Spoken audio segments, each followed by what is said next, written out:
رات کے ٹھیک 12 بج رہے تھے۔ شہر کے پرانے حصے میں واقع گورنمنٹ ہائی اسکول نمبر 17 برسوں سے بند پڑا تھا۔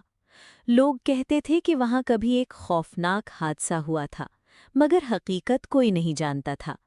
دن کے وقت بھی لوگ اسکول کے قریب سے گزرتے ہوئے دعائیں پڑھتے تھے، کیونکہ اس عمارت کی ٹوٹی کھڑکیاں، زنگ آلود گیٹ اور اندھیری راہداریاں انسان کے دل میں انجانا خوف بھر دیتی تھیں۔ بارش کی ہلکی بوندیں گر رہی تھیں اور ہوا میں عجیب سی نمی تھی۔ علی، حسن، فہد اور زین 4 دوست اپنی بہادری ثابت کرنے کے لیے اس اسکول کے اندر جانے کا فیصلہ کر چکے تھے۔ وہ سب یونیورسٹی کے طالب علم تھے اور اکثر بھوتوں کی کہانیوں کا مذاق اڑاتے تھے۔ دیکھنا اندر کچھ نہیں ہوگا، سب لوگوں کی بکواس ہے، حسن نے سگریٹ سلگاتے ہوئے کہا۔ اگر واقعی کوئی جن نکل آیا تو؟ زین نے ہنستے ہوئے کہا، مگر اس کی آواز میں ہلکی کپکپاہٹ تھی۔ علی نے اسکول کے زنگ آلود گیٹ کو دھکا دیا، گیٹ نے ایک لمبی چیخ جیسی آواز نکالی اور آہستہ آہستہ کھل گیا۔ اندر مکمل اندھیرا تھا، صرف ان کی ٹارچوں کی روشنی فرش پر پڑے شیشوں اور گرد کو چمکا رہی تھی۔ جیسے ہی وہ اندر داخل ہوئے، ایک ٹھنڈی ہوا کا جھونکا ان کے جسموں سے ٹکرایا۔ اسکول کے صحن میں پڑا پرانا جھنڈا ہوا میں ہلکا ہلکا ہل رہا تھا، حالانکہ وہاں ہوا تقریباً بند تھی۔ یہ جگہ واقعی عجیب ہے، فہد نے سرگوشی کی۔ وہ آہستہ آہستہ راہداری کی طرف بڑھے۔ دیواروں پر بچوں کی بنی ہوئی تصویریں اب بھی لگی ہوئی تھیں، مگر نمی اور وقت نے انہیں خوفناک بنا دیا تھا۔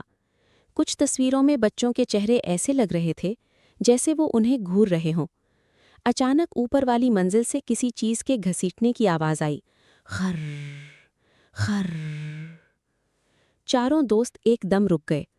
کوئی جانور ہوگا، حسن نے خود کو تسلی دی، مگر اس کے ہاتھ کانپ رہے تھے۔ وہ سیڑھیاں چڑھنے لگے، ہر قدم کے ساتھ لکڑی کی سیڑھیاں چرچراتی تھیں۔ اوپر پہنچ کر انہوں نے ایک لمبی راہداری دیکھی جس کے دونوں طرف کلاس روم تھے۔ تمام دروازے بند تھے سوائے آخری کمرے کے۔ اس کمرے سے مدھم روشنی آ رہی تھی۔ یہ روشنی کیسی؟ یہاں تو بجلی بھی نہیں، علی نے حیرت سے کہا۔ وہ احتیاط سے آگے بڑھے۔ جوں وہ دروازے کو دھکا دیا، کمرے کے اندر پرانی میزیں اور کرسیاں پڑی تھیں۔ بلیک بورڈ پر سفید چاک سے ایک جملہ لکھا تھا، ہم اب بھی یہاں ہیں۔ اچانک دروازہ زور سے بند ہو گیا، دھڑام! زین چیخ پڑا۔ حسن نے فوراً دروازہ کھولنے کی کوشش کی، مگر وہ ہل بھی نہ سکا۔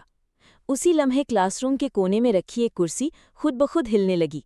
چرر چرر، فہد نے کانپتی آواز میں کہا، یہ مذاق نہیں ہے، ہمیں یہاں سے نکلنا چاہیے۔ اچانک کمرے کی ٹوٹی کھڑکی سے شدید ٹھنڈی ہوا اندر آئی اور بلیک بورڈ پر خود بخود چاک چلنے لگا۔ تم دیر سے آئے ہو۔ چاروں کے چہروں کا رنگ اڑ گیا۔ یہ کون لکھ رہا ہے؟ زین کی آنکھوں میں خوف صاف نظر آ رہا تھا۔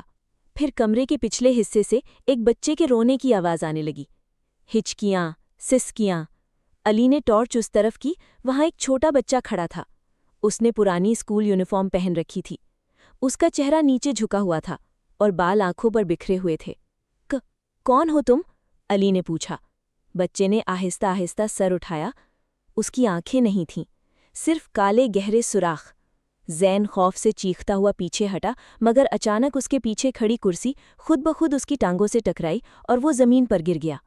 اسی لمحے پورا کمرہ بچوں کے خوفناک ہنسی سے گونج اٹھا، ہی ہی ہی ہی ہی۔ کمرے کی تمام کرسیاں خود بخود ہلنے لگیں، دیواروں پر لگی تصویروں کے چہرے مسکرانے لگے، ٹارچیں جپکنے لگیں۔ فہد نے پوری طاقت سے دروازہ کھینچا اور اچانک وہ کھل گیا۔ چاروں دوست بھاگتے ہوئے راہداری میں نکل آئے، مگر راہداری اب پہلے جیسی نہیں تھی۔ دیواروں پر خون پھیلا ہوا تھا، فرش پر چھوٹے چھوٹے قدموں کے نشان بنے ہوئے تھے، اور دور راہداری کے آخری سرے پر درجنوں بچے کھڑے تھے۔ سب نے اسکول یونیفارم پہن رکھی تھی، سب کے چہرے جھکے ہوئے تھے۔ ہمیں نیچے بھاگنا ہوگا، علی چیخا۔ وہ سب سیڑھیوں کی طرف دوڑے، مگر جیسے ہی وہ نیچے پہنچے، اسکول کا مرکزی دروازہ غائب تھا۔ یہ کیسے ہو سکتا ہے؟ حسن کی سانس پھول رہی تھی۔ اچانک اسپیکر سے ایک پرانی آواز گونجی، تمام طلباء اپنی کلاسوں میں واپس جائیں۔ یہ اعلان بار بار دہرایا جانے لگا، تمام طلباء اپنی کلاسوں میں واپس جائیں، تمام طلباء اپنی کلاسوں میں واپس جائیں۔